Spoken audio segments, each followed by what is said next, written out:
And do you have your cheese plate open too? We do. We do. We're ready. Good. All right, I'll give it another couple minutes. Might be a small and intimate crowd today, but with Michelle's recommendation, we'll have a bigger display in the next couple of weeks. Still learning how to make all this happen.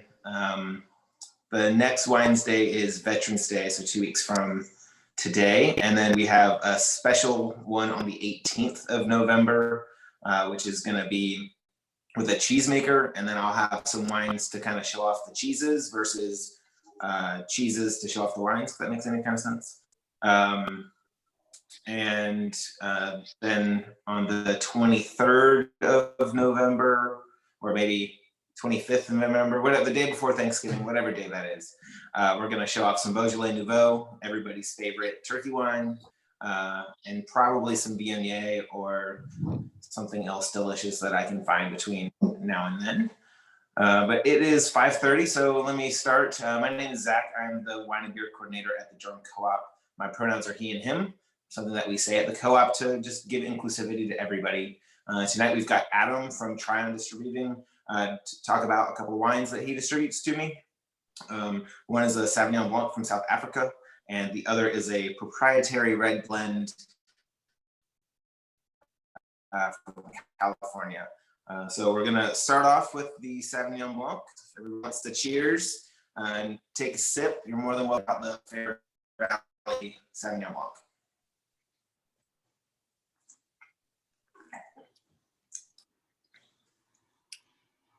It's pretty tasty.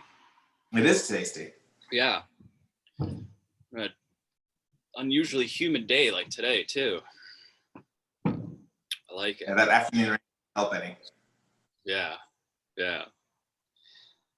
Well, you want me to dig into Fairvalley then, and who they are and what they are, or? Yeah, go ahead, and I'll put the tech sheet up as well.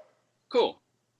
So Fairvalley in South Africa, right? They are in the Western Cape. So if you can kind of have like a visual of what maybe Africa, the continent, looks like, we're just on the, obviously the very south, but just a little bit west. And we'll probably see a map here again at some point. But just real briefly about like who Fairvalley is. It's an estate that was kind of founded in 1997. And it was set up by the employees of this Fairview wine and cheese estate that's in the Western Cape as well. So this group, if you will, the Fairview Wine and Cheese Estate, started in the late 1600s, like in 1693, just making wine and cheese in South Africa. Obviously, they have since grown, and what they did in founding the Fairvalley estate is to give all of their growers and employees basically like a living wage, like if you will, but also developing the land and the area in which they live and work into residential units for commercial use and light industries. Even so much to the point that their wealth, they're encouraged to build their own wealth and not necessarily rely strictly on growing grapes and making wine for the estate. So it's a pretty great group that's there in South Africa. Everything is fair trade certified. Everything is done in a very sustainable manner and eco-friendly, from everywhere from solar energy to eco-friendly building materials, sourcing grapes in a responsible manner, et cetera, et cetera. Pretty much a similar philosophy to Durham Co-op, if you will, right? Like empowering the individuals who make the wine, a sense of place, as well as sustainability. Yeah, I think we try to do that very well with the rounding up feature that we do at the co-op. When we ask you to round up, we're talking about basically helping the co-op offer a 20% discount for our Food for All members. So people who qualify for EBT or SNAP benefits can save 20% off of their purchases. And then for the months of November and December of both last year and this year, we're offering a 50% off discount for the folks who qualify as Food for All. So it really helps stretch their dollars and can help them get fruits and vegetables at a much lower cost. And we try to work with the local guys and bring in sweet potatoes for 50 cents a pound, and just try and find as much organic or local as we can. And I think that, like what Adam's saying, Fairview is doing a very similar thing. I'll also share the screen of where the map is of Fairview. And so this is Fairview Wine and Cheese.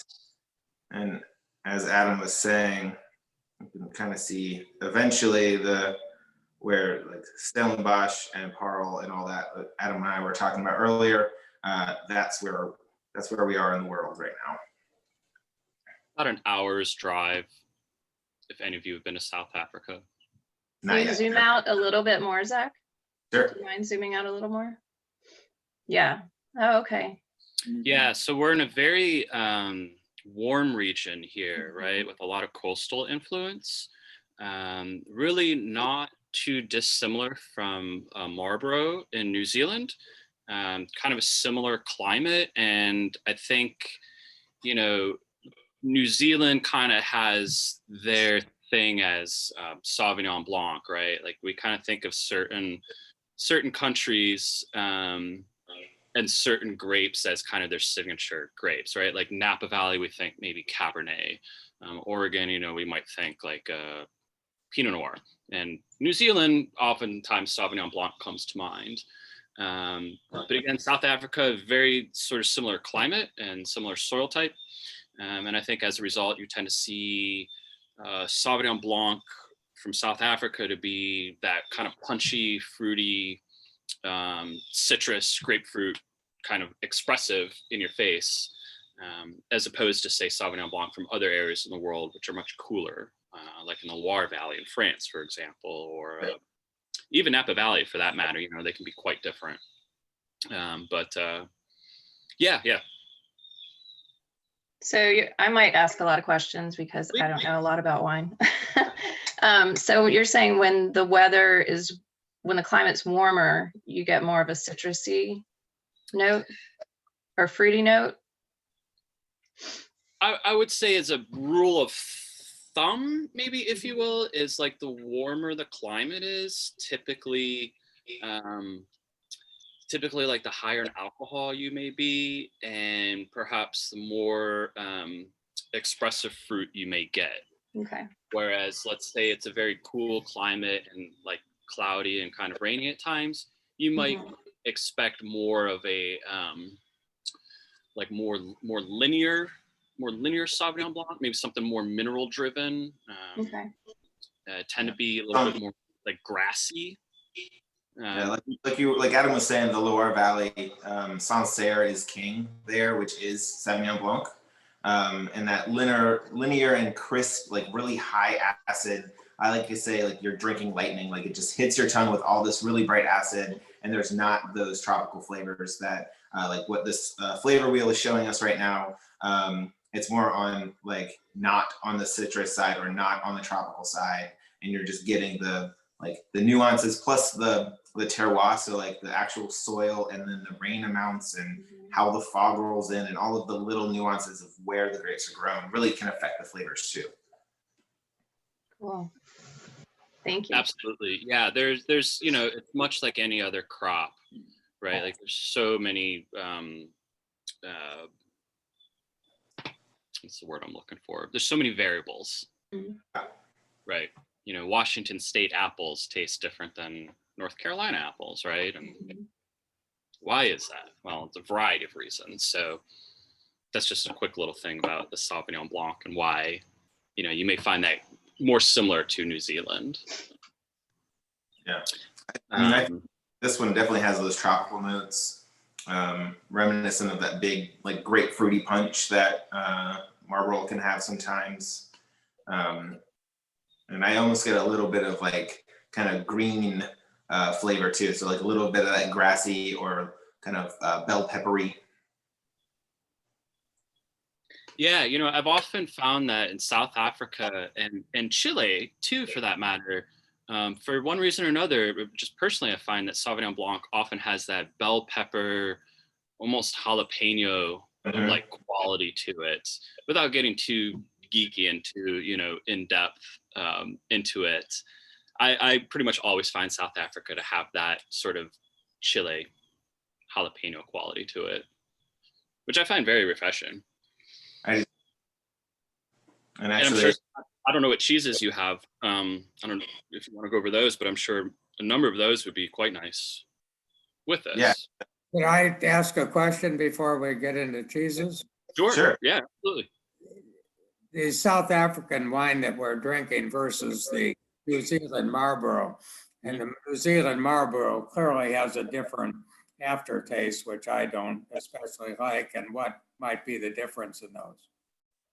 Sure. So what is it in the New Zealand Sauvignon Blancs that sort of aftertaste that you don't care for? What is it that you get out of that, you think? Well, it's really quite distinctive, which compared to most other Sauvignon Blancs that I've had. And so I'm not sure I can describe it especially. Sure. Would you say like a bitterness? Yes, to some degree, I think, or more tart, perhaps. Yeah, you know, I think that really has a lot to do with the climate and certainly the soil type.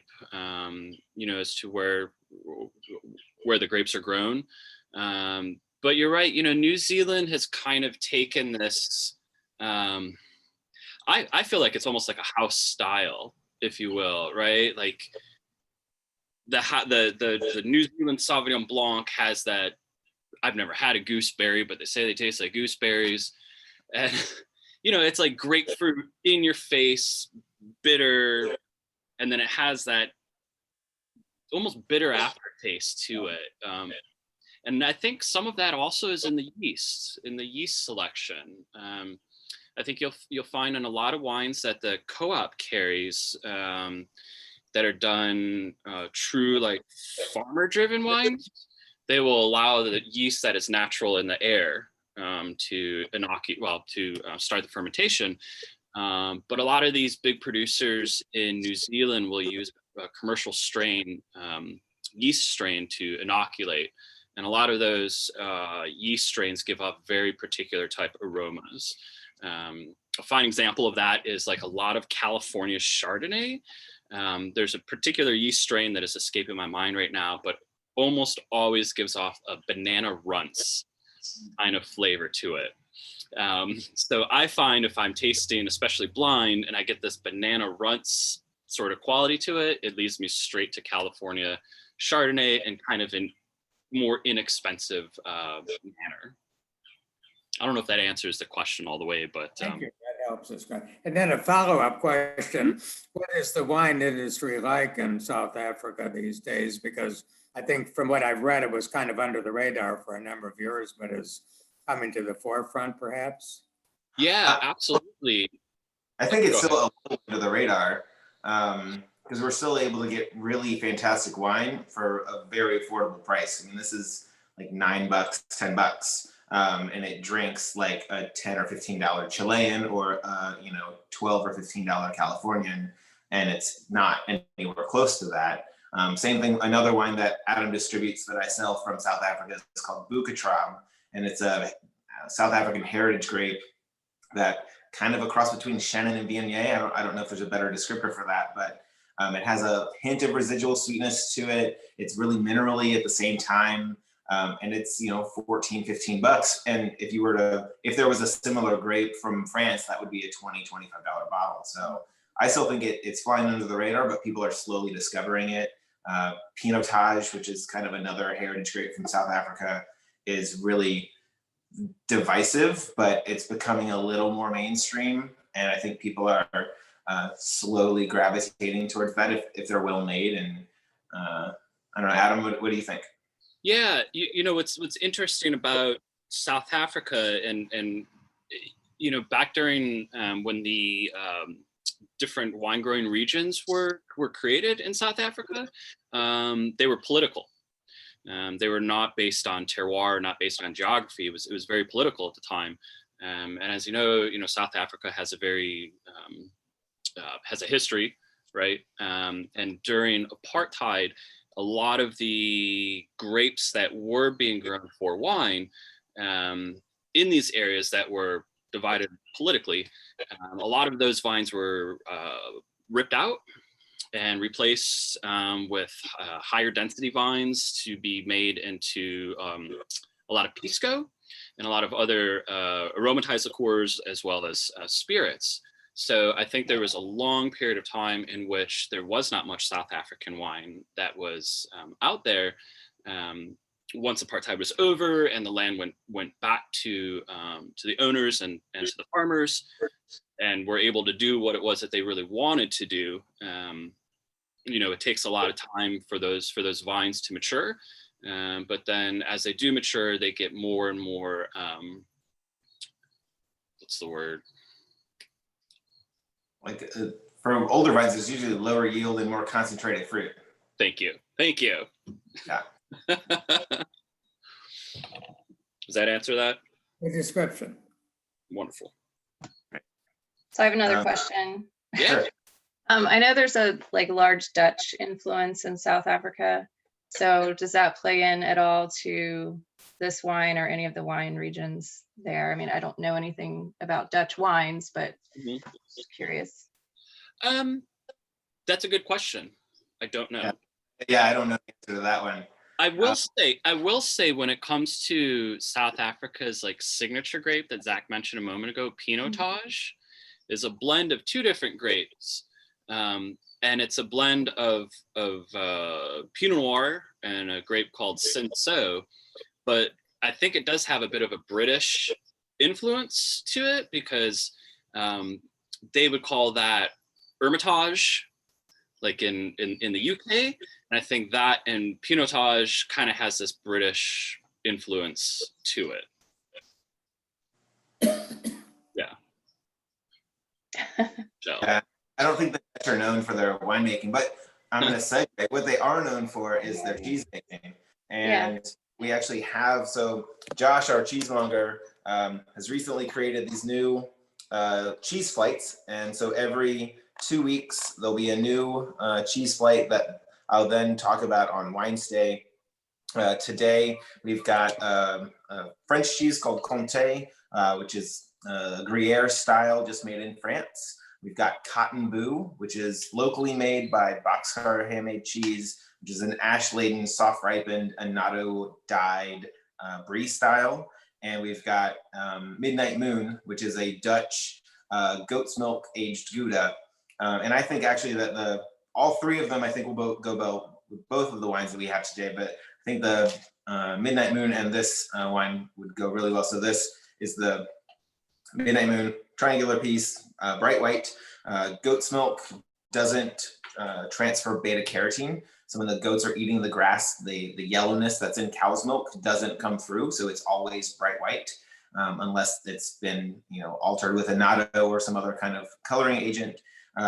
And Gouda is also what's referred to as a washed curd. So when they make curds and whey, like Little Miss Muffet, they drain those. They then literally take a garden hose, wash off the curds to get rid of some of that extra lactose, and then they press it and then age it out. So I want to say this is in the 9-month category. So you start to get some of those kind of crunchy bits that everybody likes. And it's got a nice kind of sweet, a little bit of almost caramelly flavor. So if you have some cheese, you want to eat some cheese, go ahead. You're more than welcome to. The second cheese we have is the Comté, so cow's milk, also unpasteurized. So if you are with child, that's not recommended. What they do for Comté is they get the milk, they throw it into a big copper vat where they then turn it into curds and whey. They press that cheese and then they do what's a wash drying. So if you're familiar with quote unquote stinky cheese like Taleggio or Equas or Langres. They have a special bacterial smear that they put on the outside. They then like do that for a couple of months, and then they let it dry out. So the nutty flavors that the Comté has, I think do really well with again, both of these wines. Cheese is fairly friendly with wine. You know, everybody kind of feels wine and cheese that go hand in hand. And they let this is a year old, so it's been flipped and brushed and turned in the like Jura area of France for a year, and then we get it. This is also a special selection. I don't remember the fromager's name offhand, but he goes through a cheese factory, if you will, and picks out the best wheels. He puts his name on them, and then the co-op buys a quarter wheel or a half a wheel, and then we just kind of slowly roll through it. And the last cheese is the Cotton Boo, this guy right here. So cow's milk that's been really like scooped into molds. They lightly dust salt and ash on the outside, and they've inoculated it with a brie-like white mold. The ash changes the alkalinity of the cheese, so it tends to be that kind of squidgy, fudgy consistency, not quite as tangy as some of the other non-ash cheeses. And then the white rind starts to break down those fats and proteins, so it's just got a really nice texture to it. And I think that the acidity of the white wine specifically would really help with that. There's also a little bit of, this is a fig and chili jam. So Croatian figs with a little pepper flake to it, kind of gives you a nice like sweet heat, which I think that and the Phantom are going to go really nicely together. And it should pair with all three cheeses. Every time Josh makes a cheese plate, that's what his intention is to find an accoutrement that goes well with the three cheeses that he's selected, and things that we're featuring in the store or that you can't really find everywhere. That's his kind of whole goal with the cheese section. So any questions about a little crash course on the cheese plate? Sauvignon Blanc is fantastic with a variety of cheeses. You know, it has such high acid that it can cut through the richness of brie, right? It goes fantastic with Chev. Little side note, there's an area called Chev where there's goat's milk, and what do they grow there? Sauvignon Blanc in the Loire Valley of Chev. So it's fantastic with Chev. And the whole thing with the Fairview, their big logo, if you saw it on the map, is goats and wine. So on the map I shared that earlier with their kind of header, and as Adam and I were talking about earlier, they make wines called Goats du Rhône and Cote Goatee, is that, or Goat Roti, is that? Goat Roti. Yeah. So they're obviously making goat's milk there as well and turning it into cheese. And then, as we just said, Sauvignon Blanc is a kind of easy pairing for that without a lot of guesswork. Yeah. Are there any questions about the cheese? Good compliment. Good. That is delicious. Good. I'll let Josh know. Right. Our second wine tonight is from Bogle. I'll let Adam talk about that. It's called Phantom. It's a big bodied red blend. We chose it because Halloween is a couple days away from now, and we wanted something kind of dark and mysterious and spooky to talk about tonight. So Adam, if you want to give a little history about Bogle. Yeah. So, well, I'll talk about the Phantom briefly. So I've been in the wine business now 12-ish years. And every fall when Bogle comes out, no matter if I'm on the retail side of things, the restaurant, wholesale, and grocery, doesn't matter, Phantom comes out and people know it. And it's kind of achieved this sort of cult-like status, if you will. Zach can attest. I'm a member of that cult, so I do have a soft spot for this like big oaky, smoky, fruity thing. It's one of the first, fine wines, or kind of seasonal or vintaged wines that I started to collect. I've got a 6-year run at the moment, as well as a few of these guys. So this is a double mag. So this is four bottles of wine in one. And I've got a 13, 14, 15 of that. So when COVID is over, I can have a huge party and pop 3 bottles of wine, which is really 12 bottles of wine. So that'll be fun. Coming to your party. Yeah, exactly. Oh yeah, it'll be a good one. So it's usually a proprietary. Well, I should say it is a proprietary blend. Usually they do not release the varietal breakdown, but being that we have somebody here in the know, will tell you what we got. So we were looking at primarily Petite Syrah with Zinfandel. And a judicious amount of oak there. As you can see, 25 months, an American barrel, 3 years old. So if we want to, maybe go through it real quick and kind of what that means, as you can see where it says 25 months and 3-year-old American oak barrels.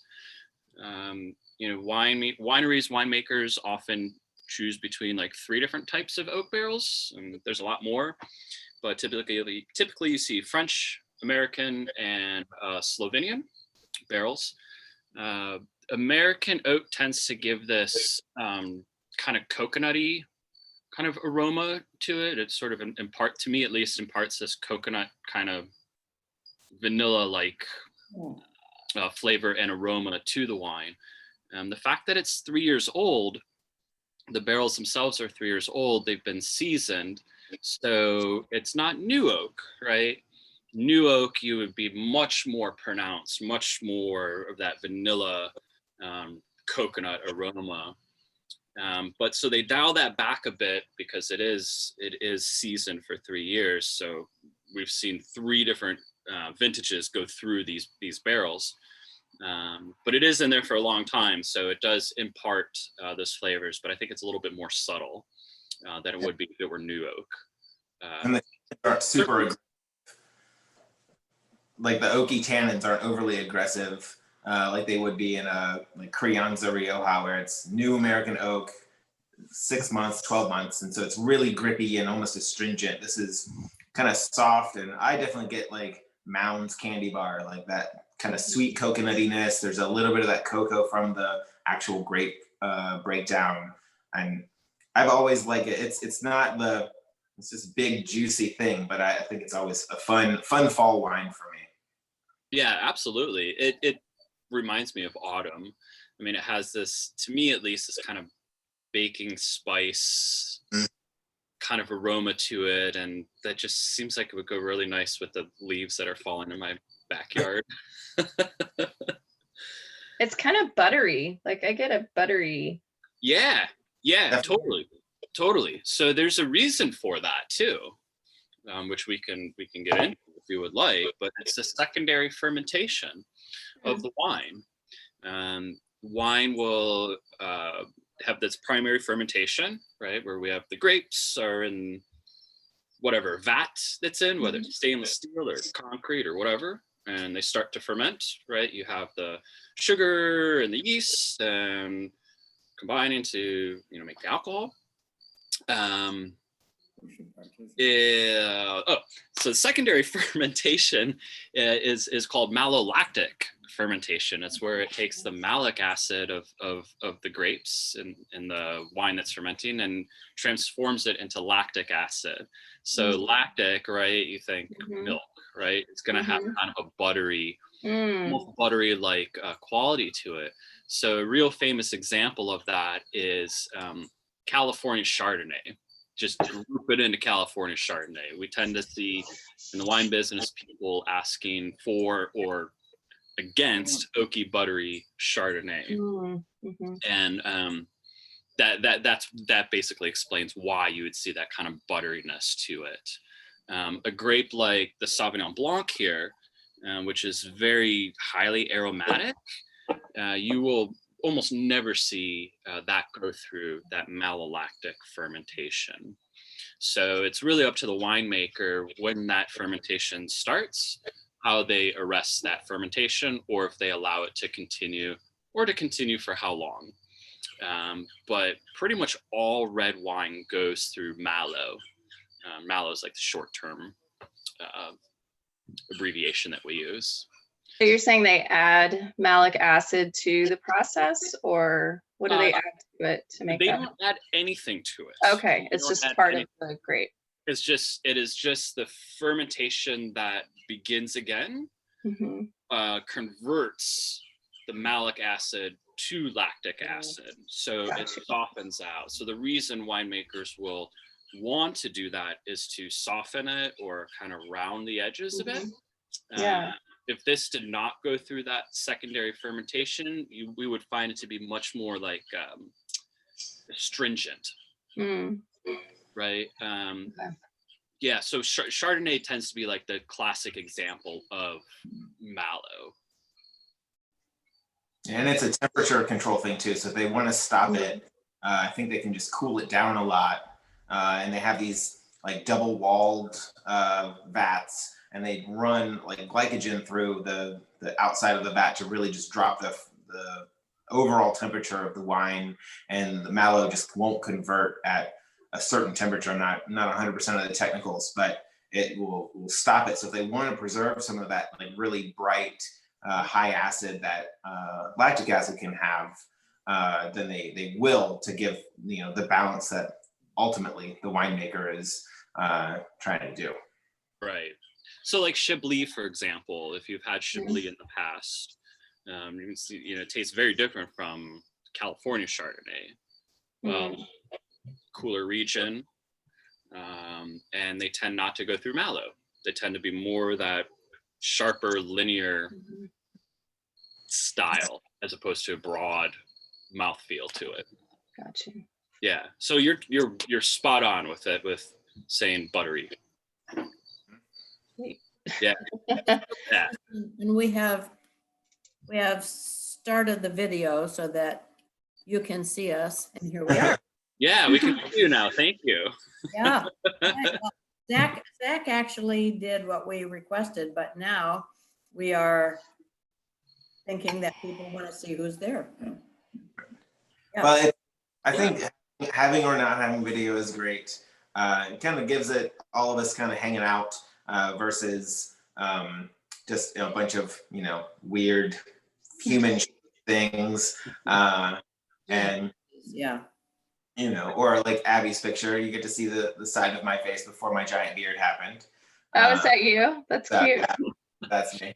Last weekend, actually, Abby and I did an online Zoom oyster class. So we went to local seafood in the new Durham Food Hall and picked up like 4 dozen oysters, and we watched this guy talk about an insane amount of knowledge about oysters. I didn't know that there could be so much that was a simple bivalve, and then he's got he's talking about merroir. So instead of terroir, like with grapes and wine, he's talking about merroir, so the flavor of the sea, which I thought was a pretty cool term that we learned. But I'm gonna go ahead and share the Petit Syrah tasting guide, which is what this is predominantly made out of, and you can see like how deep dark purple this wine is. If you kind of tilt your glass and look on a whitish surface, you can see just how dense and kind of like ruby colored it is. For me, I definitely got that dark chocolate, and on the oak profile, I definitely got that coconutty vanilla thing, which is what reminds me of Mounds candy bars, just in wine flavor. It's got like the black tea that Wine Folly's saying. I don't get it on this one as much because the astringency is kind of masked by that really long aging and that really mellow oak. But I don't know what you guys are tasting. And what's kind of cool, Adam and I were talking earlier that the name of Petit Syrah is Durif in South Africa. So it's also grown in South Africa quite often. Adam, is it blended into things or is it a single varietal? Typically, you do see it blend as a single varietal. Sorry, typically you do. You would see it blended, but mainly with grapes like Zinfandel or Syrah, sometimes Cabernet and Merlot. But it plays really, really nice with Zinfandel. They have some very, very similar characteristics. Both are very thick skin. Both have a very long hang time on the vine. So as a result, they tend to be very high in sugar. So when you have very high sugar and you're fermenting it, you tend to have very high alcohol as a result. If the winemaker does not ferment to total dryness, you might have a little bit of sweetness to it. So sometimes a lot of Zinfandel can come across as a little sweet. The Phantom has kind of a suggestion of sweetness to it. I don't think that it's bone dry. And I think if it were to ferment to dryness, it would be well over 17%, which would be quite Yeah. Yeah. It's already coming in at 14.5%. That alcohol is also the height of the alcohol is also lending itself to that kind of sweet feeling, because your tongue it feels like sugariness to it on your tongue. So the boozy quality that this has, as Adam just said, this would basically be port if we were to let it go all the way. Yes. So Which Adam, are you in Durham or elsewhere? I'm in Hillsborough right now, Oh, okay. where I live. Yes. Okay, and So you, I live in Hillsborough, and I work for a distributor. So I sell wine to independent retail shops and independent restaurants throughout Chapel Hill and Durham, and the couple Okay. places we have here downtown Hillsborough. Mhm. Yeah. Good, thank you. Back to the Bogle wine, I seem to think it's even a little musky taste, if that's the right term. Does that make sense? It does, yeah. And I think that's what I think that's where I was going with when I mentioned baking spice. But I think musty or musky is you're spot on there. I would say, if I were table side, I would say baking spice as opposed to musty. But that's only if I'm table side trying to sell it. In the company of friends, it's stinky and musty. Yeah, it's got a kind of funk to it, right? And a little more acidic than like some of the French wines, Zach, that we've been drinking. Yeah, for sure. Absolutely. And some of that too is the alcohol. So that kind of bite at the back of your throat is actually the heat that the alcohol is giving off. Whereas the Bordeaux that we were drinking the last couple of wine stays were 12.5%. I think the Rosé and the Sauvignon Blanc were both 13.5, just because they were a little riper. But this is definitely pushing the boundaries of what just even vintage wine can be called. That kind of tops out at 16, and anything over that has to be listed as fortified. So that some folks can't even sell it at that point, which luckily I can sell port, I can sell sake, so I can do the fortified stuff if they got an offhand vintage. But Bogle also makes a port, I believe, like a Petit Syrah, is that right? They make a Zinfandel. Zinfandel, okay. Make a Zinfandel port, yeah. That we carry, yeah. They may make a Petit Syrah port as well. I wouldn't put it past them, because they do make Petit Syrah as a single varietal. They do make Zinfandel as a single varietal as well. Yeah. We have to try that, Zach. How would that compare with the port that we've been getting? The Kopke is much more refined than the Bogle. Bogle is very boozy. I'm going to say it's like in that 19 realm, and it has that big smell of alcohol on it.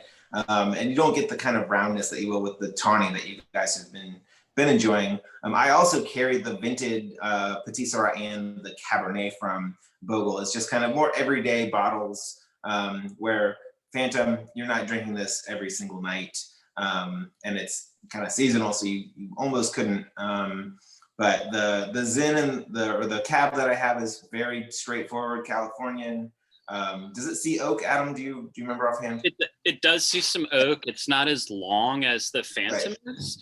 I think it's more in that 12 to 18 months of used barrel. Probably longer than 3 years as well would be my guess. There's a pretty considerable price difference between the two.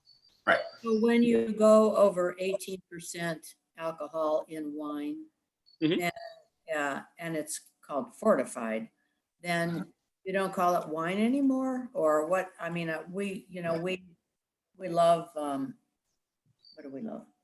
Port. Tawny port. But Yeah. we don't call it wine anymore. It is wine. It's definitely wine. Any fermented grape juice from grapes specifically is wine. So that's why you would see like blueberry wine is called blueberry wine, because technically it is not wine. It's not made from grapes. But what you're referring to when it comes to port, they add a neutral grain spirit, a neutral grape spirit to it, and that stops that fermentation there. So the tawnies you're drinking, are they with Kopke? They're very traditional. So I think they're a little bit on the drier end and not very, very sweet. So they probably. The tawny is definitely not sugary. The ruby has quite a bit more fruit, but they're definitely more on that traditional side. Yeah, so they will allow that to ferment close to dryness. So it's already pushing that alcohol level up. And then they will arrest that fermentation or stop that fermentation in all port by adding this neutral grape spirit. So that will then shoot the alcohol up to 18, 19, 20, 21 maybe, but usually you're in that like 18 to 20 point range. Yeah, I can't do anything over 21, I believe, in North Carolina, because at 21 it turns into it's not quite a spirit because it's not been distilled, which is what like all of your ABC store stuff is. And so there's some things that will just never come to North Carolina because of how the law is written. Correct. Yeah. And where if it says higher ABC, then I can't do anything. You're saying? So even when it comes to non-fortified wine, like what we're drinking now, it's at 14.5%. They have a leeway there. Once it hits 14.5, they have plus or minus 0.5%. So chances are this is probably around 15, but they have a like margin of error that they're allowed to do. If the wine says it's 14%, well, then they have 1.5 between. So it could be as high as 15.5. Yeah. So a lot of winemakers, what they will do to get around that, if they know it's definitely above 16.5, they might put 15.9. Okay. Yeah. I'm surprised about that with how careful wine growers are with everything, the appellation and the everything else. I'm surprised they can do that. Yeah. That's American wine law for you. American wine law, you can pretty much do what you want. We have some rules, but not like in the EU, for example, where, if you're making Amarone, if you've heard of Amarone, if you're making that, well, you can only pick between these time periods and you cannot bottle before, 4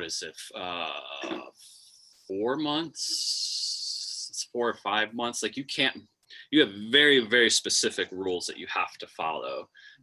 Whereas here, you can do whatever you want. Really? Make whatever you want. You can blend whatever you want to do.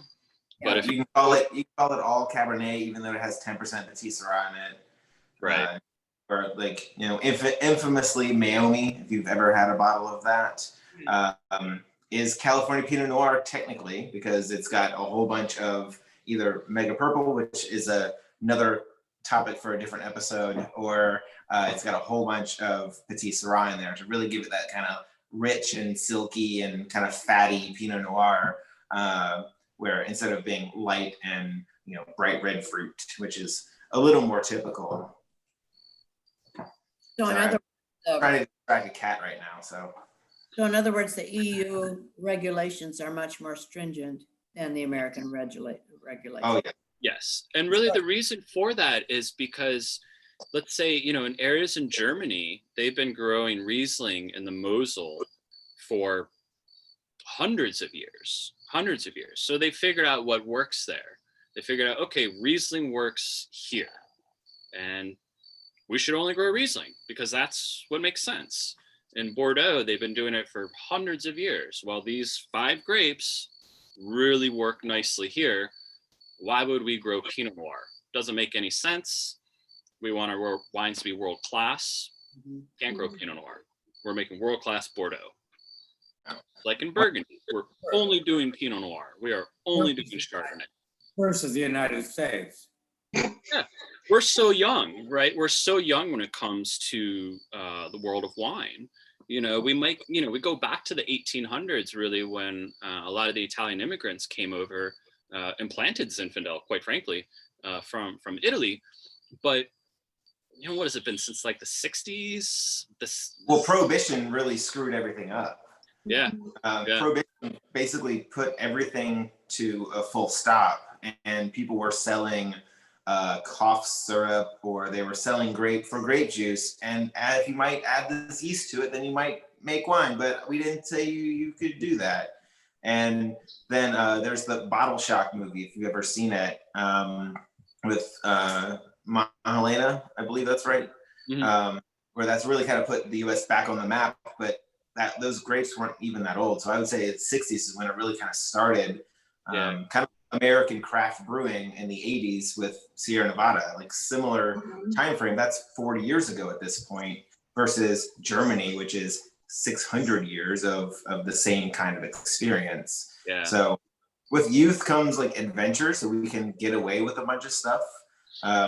Every year there's new AVA, so American Viticulture Association or areas, but not compared to Bordeaux, which is like classified first growth since the late 1800s, and Burgundy, which has been making wine for that's kind of the birthplace of Pinot Noir and Chardonnay. So like the two kind of mother father grapes of a bunch of stuff that we grow. Don't tell Croatian that, because they'll get mad about Zinfandel. But So after Prohibition, and they made moonshine. What is moonshine? moonshine is a neutral grain spirit, typically made out of corn or whatever sugar you could find. I'm sure people were making moonshine out of grapes if they had access to it, because sugar is sugar when it comes to moonshine. But in California, where the grape growers were still producing fruit that wasn't just a table grape, they were probably making like a version of grappa, which is the mash, like the leftovers of winemaking that is then fermented. You'll find it in Marc and Fine in France, grappa in Italy. I'm sure like the pisco that Adam was referring to in South Africa and in, I believe, Portugal is really huge there too. And it's also a way to use up the kind of leftovers. So you make wine, you still have all this like grape skins and pulp that still have a whole bunch of sugar in it, and you can actually get more product. I know in Champagne and in Burgundy, it's illegal to throw away the mash after you've already made the wine. You can't just discard of the used grape skins. You have to sell it to a distillery so that they can then make Marc or Fine, and then they can then do something with that. So it kind of helps with waste. It helps with just the production and the economy, so that these people aren't sourcing grapes that are already hard to find. And if you want some moonshine, I can get you some. So Under the table. yeah. One final question, if I might. Getting back to good wine in South Africa, you showed the map of South Africa. Are there just certain areas of the country of South Africa that can grow wines? Yeah, there are. Are you able to bring let me bring it back up? Give me just a second. A lot of it has to do with the latitude. What is it? The 50s is between. It's escaping me between which two parallels, but was it 52nd parallel and something else? Basically, within this range across the world is really ideal for grape growing. Really, and it'd be interesting to know which latitudes those are. Yeah, it's between something and 52. Okay. Yeah, there's like two bands that go from basically like the top of Argentina to the bottom of Chile, and then that's the band that we're talking about right now. And then there's from basically Alsace, so the top of France and Burgundy, and then to I guess the bottom of Italy, so like Sicily, Sardinia. So those latitude areas are what do the best. You can grow grapes, but you're not like, for North Carolina, we're a scotch out of that, which is why our wine is typically kind of flabby and over sugared, because we just don't have the we just don't have the climate for it. And Sonoma does, right? Sonoma and Napa. Sonoma, Napa, I mean, the whole, like, from the very top of, actually the very bottom of Canada, all the way to, I guess, what, Mendocino, or is that the furthest south? Like really even into Baja. Yeah. Yeah, right. Yeah, that's true. Yeah. And that's also because of the desert area, that the fact that there's the grapes have to work for the water help. All right. But to give you an idea, you know, the Willamette Valley in Oregon is along the same parallel as Burgundy in France. So, and they have somewhat of a similar soil type, but the fact that they're along the same latitude there really makes them quite ideal for growing Pinot Noir. And those are kind of at the northern end of things. Cool climate. It's interesting. Yeah. So we'll see. I don't know if I'm able to move this at all, but You might be able to, because you're a co-host. I don't know. That's why Willamette thinks their wine is so damn good. Their Pinot is so damn good. I know. But their Pinot is really, really good. It's true. It's true. It's kind of hard. It's all subjective. All right. It is not allowing me to Okay. speak out, but So is New York in the same?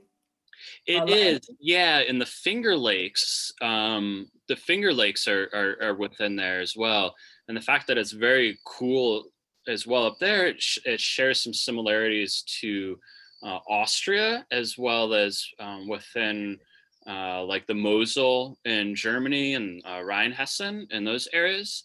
And so they tend to do really, really nice with grapes like Riesling and Gruner Veltliner. Certainly making ice wine if and when it freezes over, which we're seeing less and less ice wine these days. Yeah. Yeah. Climate change. Yes. Mhm. It is not allowing me to zoom in. Okay. I want Things. to tell you where to zoom. I know Parle and Stellenbosch are two of. Yeah, if you want to zoom out a bit, you can see. So basically, where Cape Town is, through to about George, kind of to about there is about where you see most of wine production in South Africa, with the majority of it, I know I'm poking on the screen here, majority of it between Cape Town, Stellenbosch, and Parle, that little triangle area there, is where you see the majority of winemaking. And that's really a lot of influence coming off of the ocean. You know, you have it coming in sort of two directions there. Again, like the altitude at which they are, the soil types, et cetera, you know, amount of sunshine, everything. The altitude of Cape Town is higher than, I can't read it, but up further north. That's, yeah. I don't know, honestly. I would imagine that it is. I would imagine so. Yeah, there's also like this mountain range that is going to help like stop the what's called maritime influence. So the fact that the ocean is so close and it brings in fog and it has a higher like moisture density, where they might not get a lot of rainfall, but they are getting the water vapor in the air that's still going to help. And you can just see like how green this area of Africa is compared to the rest, which is all like desert. And you find similarities in Chile, where the mountain range of the Andes kind of holds that fog in, and you'll get a bunch of like the western exposure of the mountains versus the eastern exposure of the mountains will have totally different climates, even though it's, you know, maybe a kilometer apart or even, you know, 1,000 feet apart. It's not a lot of differences, but it's all about how the winds and the moisture content kind of affect the. Right. So here, like around Cape Town, since you have that mountain range there in the east, you have these warm days and very cool nights, right? But so it really allows the grapes to get stressed during the daytime. and then they're really able to relax. You know, the fog comes in the morning, and at night they're able to relax. They're in the rain shadow there. So you see that, like Zach was saying, in Chile. Washington is a great example of that as well. All of the wine growing regions in Washington are right over the of the mountains there on the eastern side. What other area? There's lots of areas in northeastern Italy where they grow a lot of Pinot Grigio. You know, they're right at the base of the Dolomites, so they get that influence off the Adriatic, but they're in the rain shadow there from the mountains, and they get a lot of fog, and they're able to relax in the evening.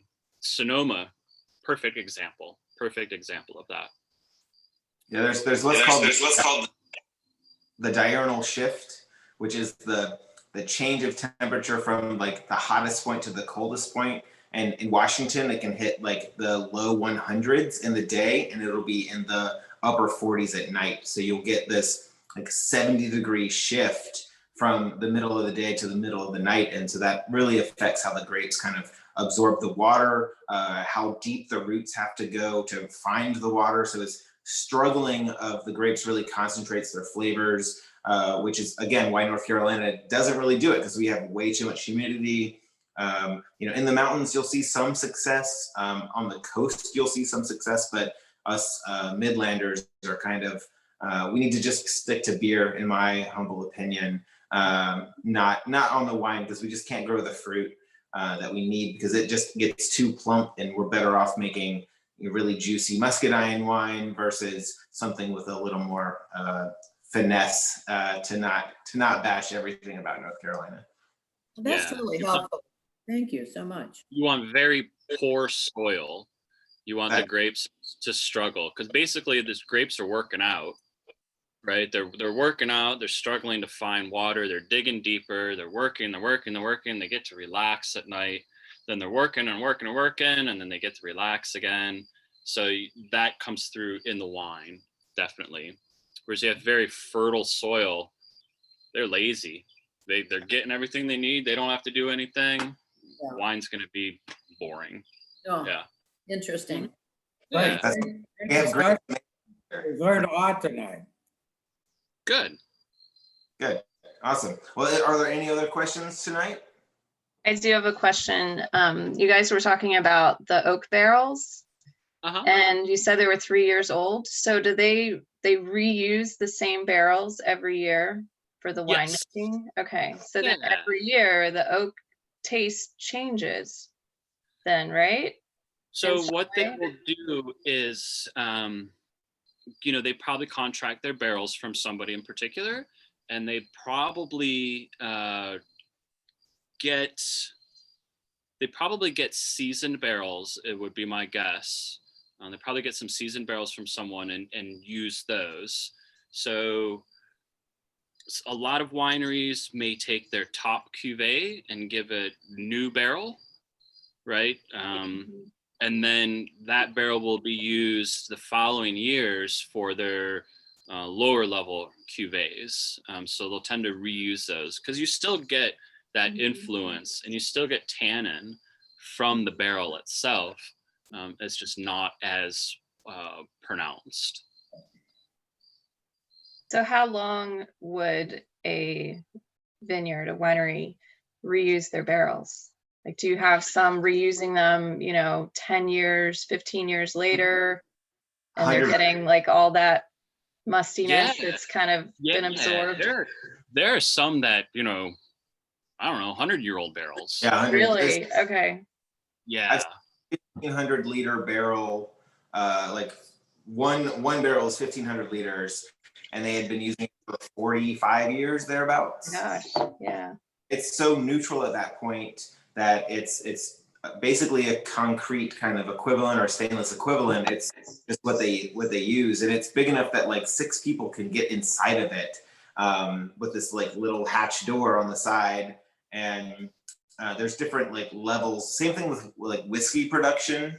Like in bourbon, it has to be brand new oak, brand new toast. But then they can make American whiskey and they can reuse those barrels. and still put their neutral corn spirit or neutral spirit into that barrel to get just different nuances and softer, the softer caramelly tones versus the really aggressive like vanilla and the oakiness that some of the younger spirits can have. So oak's pretty cool stuff, and the fact that humans figured out how to do it, who knows how long ago, it's pretty neat. Do they use other types of wood for barrels in winemaking as well, or is it just yeah. So some will use chestnut. Mm. There are Hungarian barrels, Slovenian, a variety of different French barrels from different forests. Different areas will source from different forests. Some winemakers have their own operations, so they will make their own barrels. There's so many different ones. There are different sizes and different shapes and textures, and a light toast or heavy toast, meaning like they heat it, right? Toast the barrel. Yeah, I mean, there's just it's like, yeah. So Like the possibilities are endless. Right, So exactly. what was the first one that you mentioned? Hungarian No, barrels. you didn't know, right? Yeah. You The used- first barrel that- Chestnut? Yeah, The chestnut. chestnut? Chestnut, yeah. what Some is will it? use chestnut. Oh, chestnut, okay. Chestnut. Yeah, don't- I've seen that in Hungary, of all places, in making Tokai and Okay. sweet dessert wine. Yeah, but mainly it's those American, French, Hungarian, Slovenian. And it doesn't mean that it's grown in America or grown in Slovenia or grown in the literal kind of oak. So American oak has really big like grains. So more wine has the surface area contact, where French is like really, really tight, and Slovenian or Slavonian has kind of a mid grain. So the actual like space between the wood grains is what they're referring to when they say American oak. It doesn't necessarily have to be grown in America. It's just like the genes, if you will, of the oak tree. Mm. That's amazing. Thank Of you. course, there is no American chestnut anymore. They're extinct in the wild. Well, It would have to be chestnut from somewhere else. The tea Yeah. was wonderful. Excellent. It was great. Yeah. Thank you. Thanks so much. Of course, Thank absolutely. you all for joining. Please send me an email. Thank you, Adam, for joining. I think everybody, I had a lot of fun. I hope everybody else did. And we will see you in 2 weeks. Wonderful. We'll be there. Thank you. Bottle now. Bye, everybody. Hi, Bye-bye. thank